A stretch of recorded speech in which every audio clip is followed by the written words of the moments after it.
this is an iHeart podcast. Guaranteed human.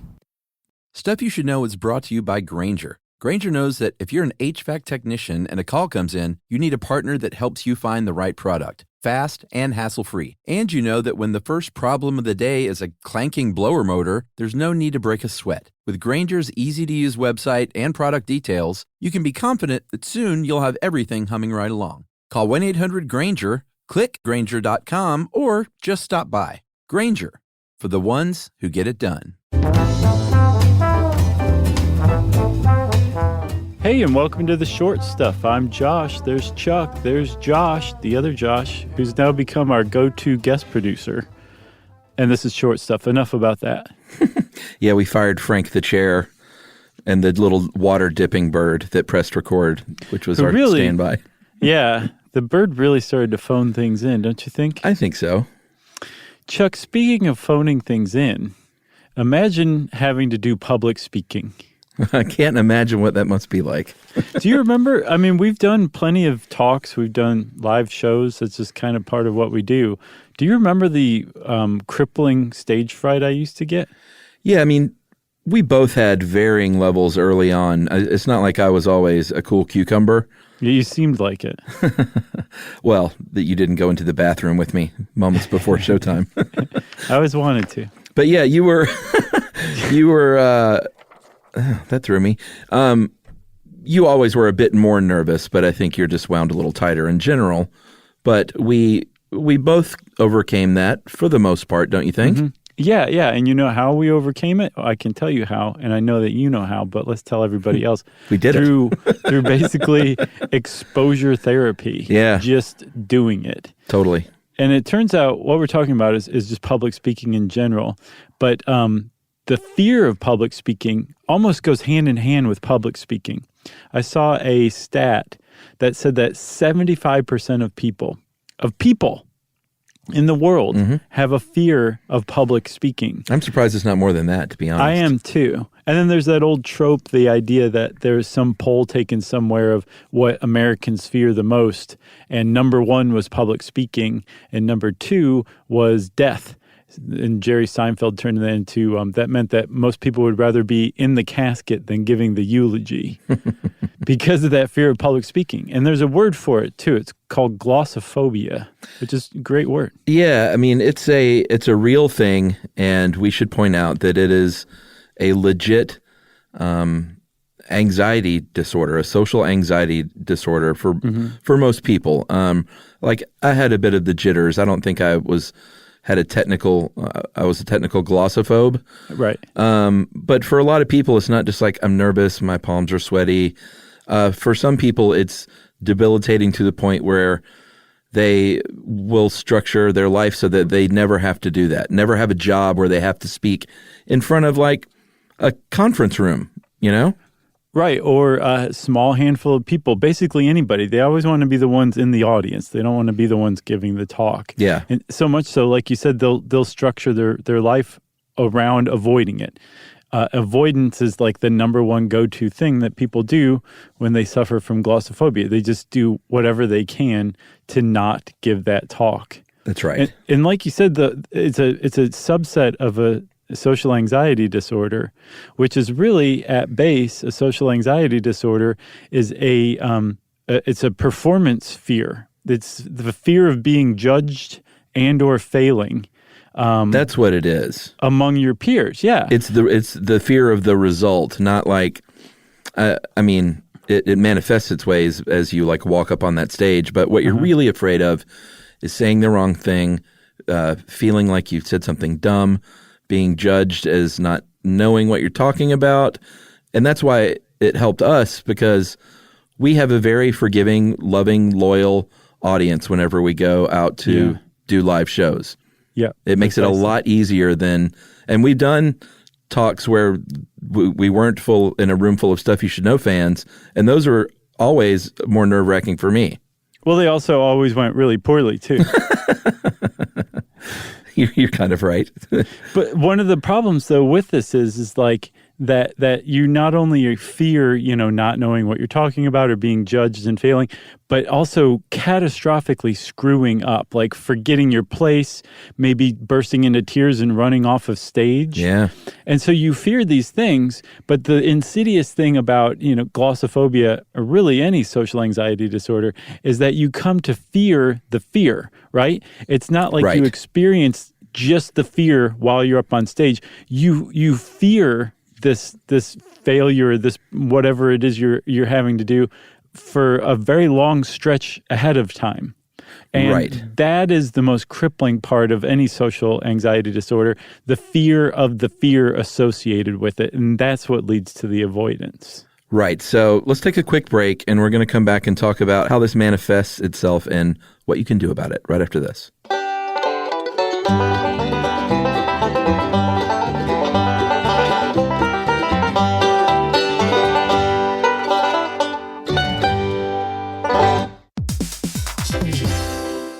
Hey, everybody. I want to talk to you a little bit about Tide Evo because it represents over 10 years of innovation and product development. Tide Evo is a first-of-its-kind technology where tens of thousands of minuscule fibers are spun together to form a 6 times powerful layer packed with scrubbers, brighteners, pre-treaters, and fresheners. And that's going to deliver a breakthrough clean that's so powerful, it feels like magic. Yeah, it is kind of like magic. Tide Evo is revolutionary. A 100% concentrated, waterless laundry tile that's made of compressed microfiber soap layers rather than liquid or powder. And it's not like pods or sheets because it uses 6 layers of detergent fibers to deliver superior cold water cleaning without plastic packaging of any kind. And it provides a mess-free, lightweight solution that dissolves lickety-split. So whenever you run into a laundry challenge, turn to Tide Evo. It's revolutionary. It's magic. Try new Tide Evo. Real laundry magic. Everyone knows winter is the real mess maker. You don't need WeatherTech floor liners for summer unless you hit the beach and half the beach ends up back in your car, or the campsite dirt ends up in your trunk. Then you'd want a cargo liner, or a road trip goes sideways, lemonade spills, ketchup goes rogue, ice cream drips. Yeah, you'd be pretty happy about those WeatherTech seat protectors. So just to be clear, as the mud you're inevitably going to step in this summer, you don't need WeatherTech unless you plan on doing summer. Visit WeatherTech.com today. If you want to know, then you're in luck.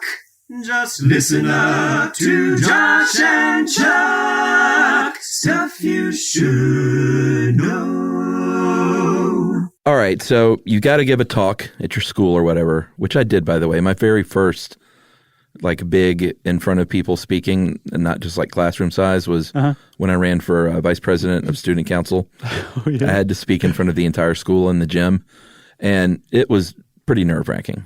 New locker combos for everyone. Was that your platform? No, what was it, a Happy Days was angled parking. That was the big thing that Richie was running on. Was it really? Yeah. Man, that's an arcane trivia question right there. I have no idea how that stuck with me. But what you will feel in your body, which is what I felt back then and what I don't so much feel now, is on edge. If it's really bad, a sense of panic and doom. Mm-hmm. Your heart's going to be beating faster. These are literal physical changes. You will be sweating, especially if you're me. You might be trembling. You might feel weak and dizzy. You might have trouble sleeping in the days preceding. Or weeks. I have trouble sleeping after shows because of just the adrenaline. Just because you're so amped? Yeah. Yeah, that makes sense. Yeah, there's definitely a come down stage. But all this is actually science and physiological things that are going on in your body. Isn't that right? Yeah, and the reason why you're having this physiological reaction is because the whole thing, any social anxiety disorder, but also glossophobia, since it's a subset of that, is centered around the amygdala, which regulates our emotions. And for some reason, they think it starts in childhood probably, where there's just some sort of, innate shyness that doesn't get dealt with and just grows and grows and grows as an adult. But you start to associate performance with fear. And the amygdala then, when it senses that there's some sort of performance impending, starts to freak you out. It associates performance with that fear. And not only things that have gone wrong in the past, but all the things that could go wrong in the future, and releases the same stress hormones that it releases if a bear suddenly shows itself to you and takes a swipe at you with its claws, which means that the fight or flight response is kicked in. So you're having a physiological fight or flight response, which is why you feel like you want to run from wherever the place you have to give the talk is. Just run forever. Quit your job, start a new life, maybe grow a mustache as a disguise. Yeah, and as a kid, it's like it can very easily be avoided instead of dealt with, and then that fear just never is overcome, and you become an adult who has that same fear. Right. And you walk a really fine line as a parent. I'm already seeing this with like, no, you don't have to do that if you don't, if it freaks you out too much, or you don't want to be the 50s parent either that's like, no, get on that high dive and jump. Right. Like back then they thought they were helping. Like my dad, I was scared of roller coasters, and he told me, I'm not bringing you back anymore then if you don't get on this roller coaster right now. And I did, and I loved it. However, people don't parent that way anymore, so you really got to walk that fine line of encouragement, and maybe like it might be good if you could overcome this fear without traumatizing them at the same time. Right. You have to figure out a way to trick them into doing it. Kind of. There's a lot of trickery involved. I can imagine there has to be. There's your fine line. There's the balance struck right there. But avoidance is not going to solve your problem. And experts say if you have to overcome this fear or want to, you got to do what we did, and you got to just kind of start doing it on a smaller scale, ideally.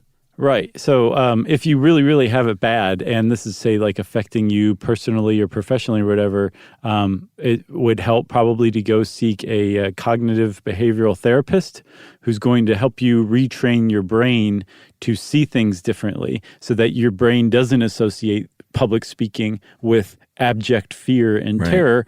And the way that you do this, like you said, just kind of starting out small, maybe giving a speech alone in a room, and then moving up to one in front of a friend, then a handful of friends. Or your dog, maybe even first. Sure. I'll bet your dog wouldn't judge you. Most dogs aren't very judgy. Usually. And then maybe moving up to something like Toastmasters, like a supportive group that can really help you and give you a chance to give speeches in front of other people who are very supportive and aren't going to judge you. And then you just keep going and pushing yourself. And by doing that over and over again in increasingly anxiety-inducing settings, you retrain your brain so that it doesn't associate terror. It associates good things instead, like that being pumped up on adrenaline afterwards because you're so thrilled with yourself. Yeah, I've been to many weddings where I feel bad for the Toastmaster that was kind of, that position was shoved onto them, and it ruins the wedding up until that point for them a lot of times, because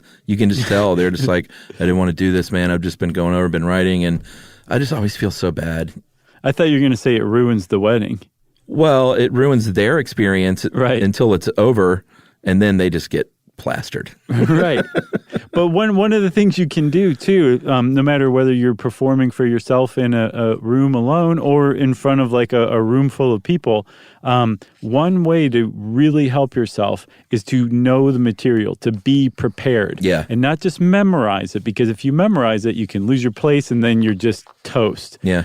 To know the material so much that you can improv and ad lib whenever needed, because there is such a thing as hecklers out there. That's and they true. will try to throw you off. But if you know the stuff, you can find your place again and be much more comfortable. That's the advice I always give to people, is if you're nervous, just know the material inside and out, and then you can start to relax and make the jokes that people love. That's good advice. If your crutch is the actual material, then you're in good shape. Right. So that's it for public speaking. Get out there and speak publicly. And in the meantime, this is Short Stuff out. Stuff You Should Know is a production of iHeartRadio's How Stuff Works. For more podcasts from iHeartRadio, visit the iHeartRadio app, Apple Podcasts, or wherever you listen to your favorite shows.